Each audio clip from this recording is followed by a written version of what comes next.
আইন উপদেষ্টা ডক্টর আসিফ নজরুলের বিরুদ্ধে বিএনপিকে সুবিধা দেওয়ার অভিযোগ তুলেছে জাতীয় নাগরিক পার্টি এনসিপি। এ বিষয়ে সরকারের অবস্থান জানতে চেয়ে আইন উপদেষ্টার কাছে চিঠি দিয়েছে দলটি।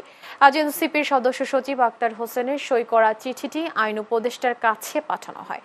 চিঠিতে উল্লেখ করা হয়েছে, সাম্প্রতিক সময়ে গণপ্রতিনিধিত্ব আদেশ সংশোধন সংক্রান্ত আলোচনায় বিএনপিকে দেয়া আইন উপদেষ্টার ব্যক্তিগত আশ্বাস ও অবস্থান নিয়ে গুরুতর প্রশ্ন উঠেছে। নির্বাচনী আইন সংশোধনের মতো বিষয়ে কোনো একটি রাজনৈতিক দলকে এককভাবে আশ্বাস প্রদান করা জুলাই গণঅভ্যুত্থান পরবর্তী অন্তর্বর্তী সরকারের উপদেষ্টা পদের নিরপেক্ষতা ও দায়বদ্ধতার পরিপন্থী। এছাড়া আইন সংশোধনের মতো সিদ্ধান্ত কোনো একক ব্যক্তির নয় বলে উল্লেখ করে চিঠিতে বলা হয়, এটি একটি প্রাতিষ্ঠানিক পরামর্শ নির্ভর ও জনস্বার্থমূলক প্রক্রিয়া।